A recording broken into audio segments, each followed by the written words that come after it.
Hello, everyone, and welcome. I'm Christel Arcucci. Today's show, we are going to do some practices to support you to awaken your psychic and spiritual gifts, to live your purpose, and to release old soul contracts that may not be serving you anymore. So each one of these topics is an important part of our work at Sedona Soul Sisters. You might wonder why I'm starting with breath work instead of meditation. Meditation is an incredibly powerful practice, and so many people have been curious and gotten interested in meditation in the last many years. And here's the reason why I start with breath work first. Because often people have this idea that meditation is not thinking. It's completely clearing and emptying the mind. Finding that state, emptiness and stillness of the mind is incredibly elusive. And what I'm more interested in a meditation practice is being with what is. Because if you're trying to still empty, calm the mind, and your mind is going a million miles an hour, and the more you try to calm something, it's like a small child that's had too much sugar is being like, sit down and be quiet. And so the more that you try to calm the child, or in this case, calm the mind, the more intensity and energy it has. The monkey mind goes more intensely wild. So when we shift our focus in meditation to being with what is, rather than trying to change your state of mind, the thing about it is, if you sit with what is, it will change your state of mind, but from a different perspective of instead getting in this battle, trying to calm the mind and make it be still and quiet and empty, being with what is, accessing that beingness through the quality of breath, from my perspective and experience, will give you a much more enjoyable experience of meditation. I have been meditating for over 35 years, and there are still days where it's incredibly challenging to simply sit with what is. But on the days, like I had a practice recently, a few days ago, where there was just an intensity happening in my body mind, and I knew it wasn't going to be a practice of incredible peace and ease. It was going to be a practice of being with what is, being with the intensity of my mind going off the rails and, and, and being with that and focusing on my breath and sitting in the discomfort of that. The good thing about it is now I know well enough to not try to fight when I'm in that experience of meditation. When it's a challenging practice day, I'm like, I know what to do, to turn my attention to the breath and to be in the discomfort of it, which of course, in our modern world, instant gratification. We have these supercomputers in our hand. We have all of these smart devices. We can easily distract ourselves when we are feeling, thinking, experiencing something we don't want to feel. We can distract ourselves so easily. So learning to sit in the discomfort of an uncomfortable meditation practice is so powerful, because we will all experience challenges in being human. So this gives us the practice of sitting with ourselves, sitting with the quality of the mind, being with what is, being with our experience in our bodies, and being with it rather than trying to change it. So as I mentioned, breath work can be an incredibly powerful anchor and tool to support your practice, especially at the beginning. Most people have this concept that meditation is not thinking, as I mentioned, yet that is a very challenging approach. Yet, if you focus meditation practice first through the breath, you essentially give the monkey mind something to engage with. And first, we're going to start with your seated position. So ideally, you are in a comfortably upright, supported position, unless you can comfortably sit without a back. Like right now, I am sitting on a yoga ball.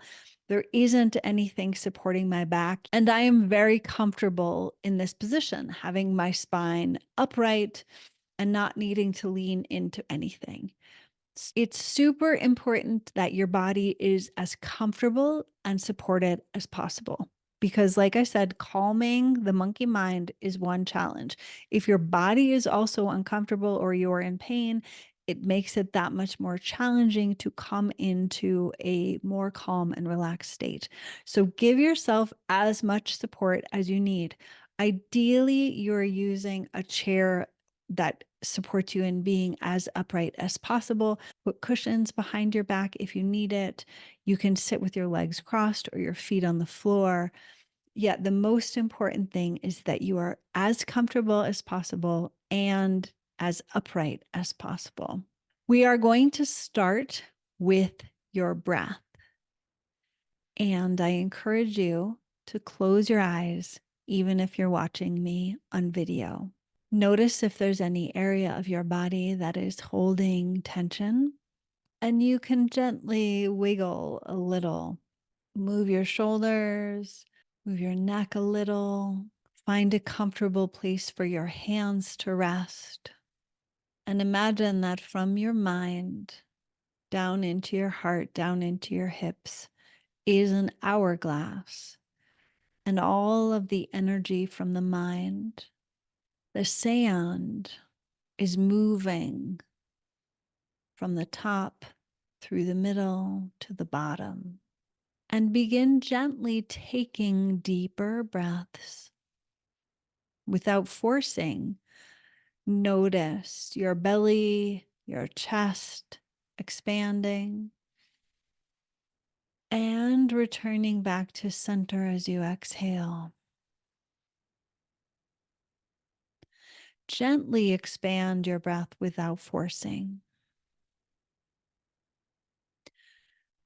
And the breath being an anchor point, being our focus, gives the monkey mind something to focus on, something to be engaged with, which most of the time will support you in coming into a more centered and relaxed state.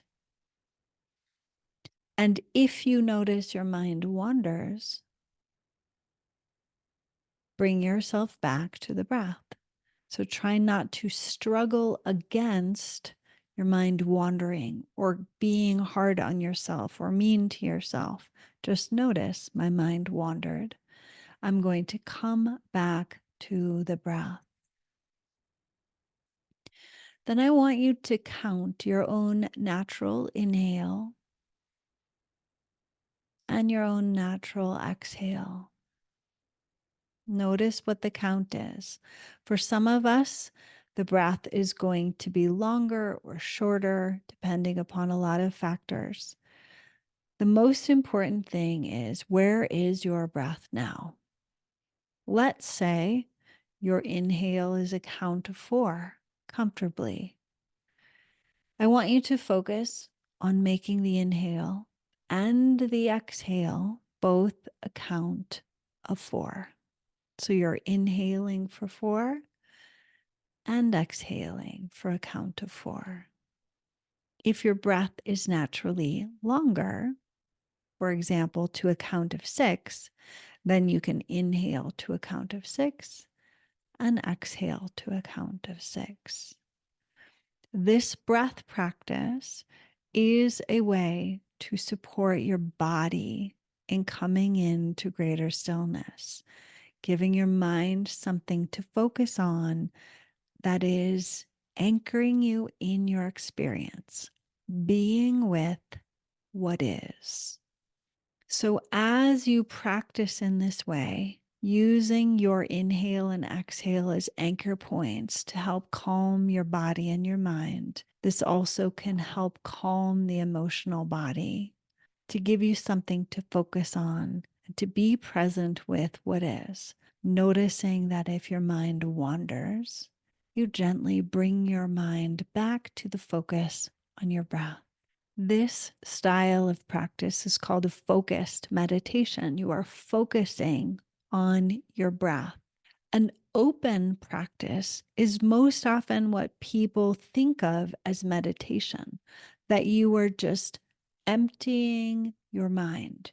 You're not focused on anything, which I find to be a much more challenging practice. And you can integrate the two practices. Like we started with the focused practice, focusing on the breath, and then you can move into an open meditation where you are simply sitting in stillness. If your mind wanders, you noticed it wandered, bring it back to focusing on your breath. And then after a few breaths, you can release the breath and be with what is and notice your experience. So these three types of meditation practice can be really supportive to you. Just know that an open meditation practice where you are simply focusing on the open, expansive sky mind that isn't focused on anything, in my opinion, is the most challenging, especially for a beginner. And that's why I encourage you to start with the focused practice using breath work as your focal point. Then, once you've done several rounds of breath, you feel yourself coming into a more calm state, then release the breath practice and see what happens. If your mind wanders off, the monkey mind starts doing its tricks, you can come back to the focused practice of the breath work, which then makes it an integrated practice. If you have extensive experience in open meditation, go for it. I just find that it can actually create more stress for people. And then they give up on meditation. They're like, I can't do it. I can't stop the mind from thinking. Yeah, that's really challenging. Yet, when you use a breathwork practice, you can calm down the mind. You can then direct the mind into a healthier state, a more calm state, which is incredibly beneficial and will reduce stress. But if the meditation practice becomes a battle, that isn't going to reduce your stress. It's going to give you another stress point. I want to offer you two other breath practices, which are very simple, yet also very helpful for different reasons. The first breath practice is going to be a calming breath practice. So, this is good if you tend to struggle with anxiety or you're trying to fall asleep at night. This practice is great, where you make the exhale longer than the inhale, meaning you would inhale for a count of 4 and exhale for a count of 6. And again, adjust that so it works for you, but the inhale is shorter than the exhale, and this has a calming impact on your nervous system. So you can also do this before your meditation to help calm your system. If your mind is super monkey mind, going wild, running around in circles, driving you a little cuckoo, then you can use this breathing practice to begin your meditation. The other practice that I want to offer you is more energizing. This practice is focused on activating the nervous system. If you're falling asleep in your meditation, or if it's early morning and you're feeling sluggish, this is a great and very simple practice to support you in getting going. So with this one, the inhale is longer than the exhale. So for example, you would inhale for a count of 6 and then exhale for a count of 4. So that practice, longer inhale than exhale, count of 6 inhale, count of 4 exhale, that is going to be activating to your nervous system if that's what you need. If you want something that is calming to your nervous system, then the exhale is longer. Inhale for a count of 4, exhale for a count of 6, or adjust those for whatever suits you, knowing that you just want one or the other longer, depending upon if you want an activating one, inhale is longer. If you want a calming one, the exhale is longer. And as we started with the breath practice of equal, that is a more balanced practice for your nervous system. The inhale and the exhale at the same count. So, those are very simple breathing practices. The good thing about breath practice is you can do it anywhere at any time because nobody's going to get upset with you for breathing. So you can use these practices to support you in your everyday life. And I strongly encourage you to do that because by shifting our breath, you actually shift your physiology and it also changes the state and the quality of your mind, which is super helpful. So if you have any questions about this practice, feel free to include them in the comments.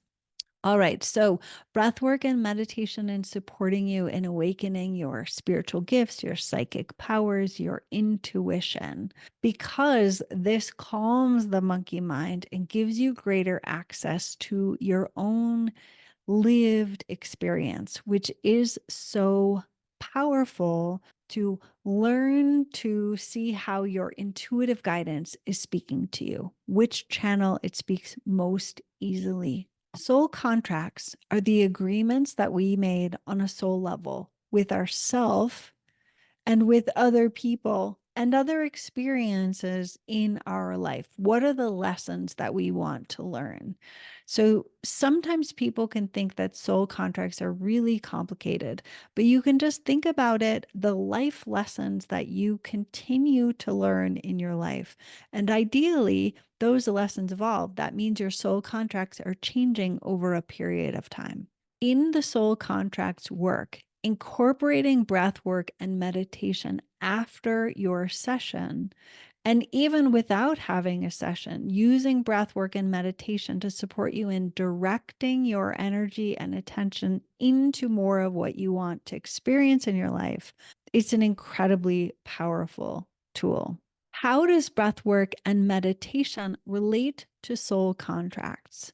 Soul contracts are life lessons that we signed up for as we came into this human body, into this experience. And our soul contracts shift over our lifetime.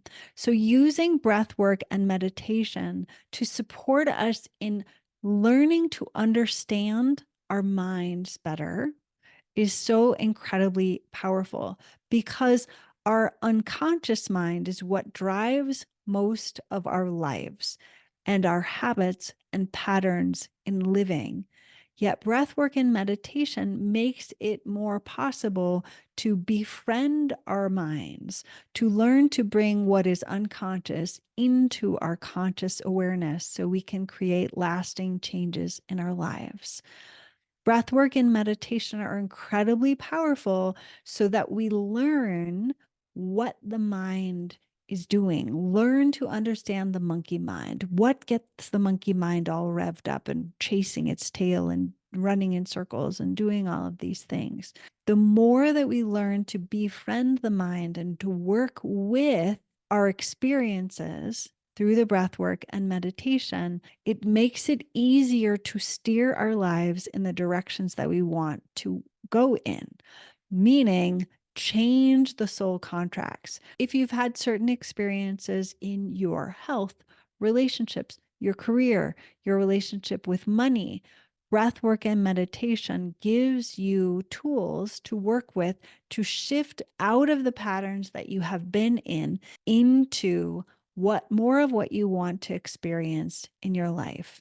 Soul contracts sound like it's super complicated, and some soul contracts are. There has to be a negotiation process for them to change, like soul contracts with your partner, your parents, your siblings, your children, with these core people in your life.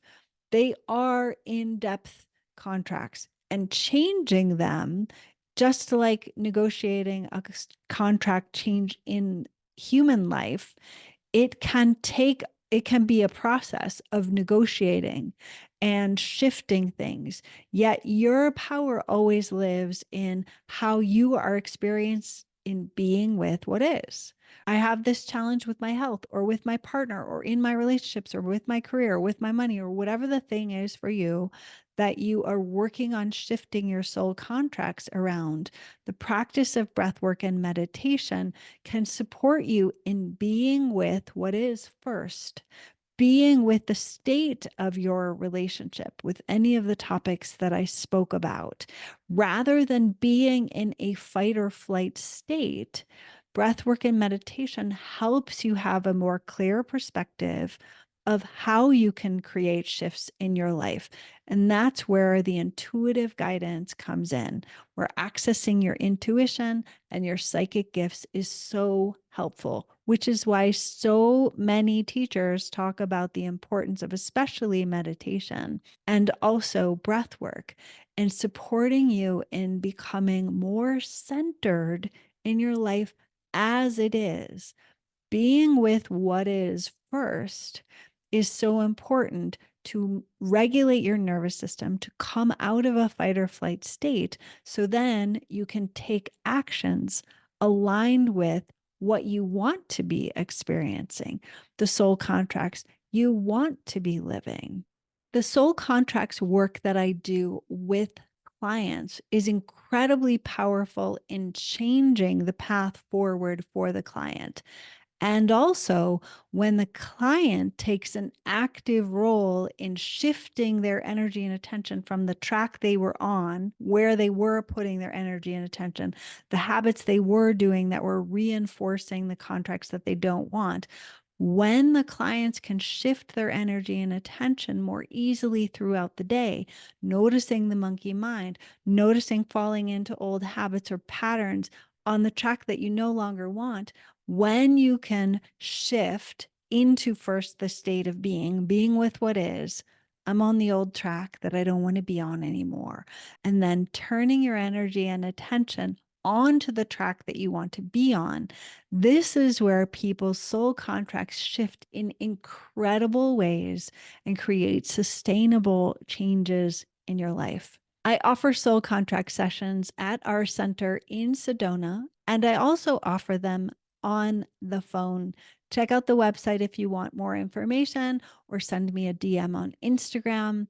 If you have any questions about what we've covered, you can post them in the comments below this video.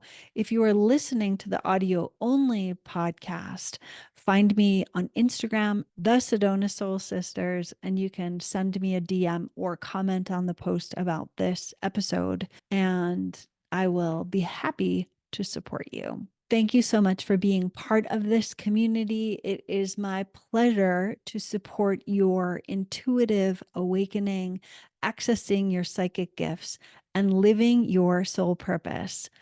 Our next episode, I am super excited about. We've already recorded it. It's with Terry Ann Russell, and it is me receiving a violet flame DNA activation. And Terry Ann was a Sedona Soul Sister some time ago, and then she moved away. And now she has come back and she is offering these sessions by Zoom. So I look forward to seeing you in the next episode. And please leave a review and subscribe. And I look forward to seeing you next time.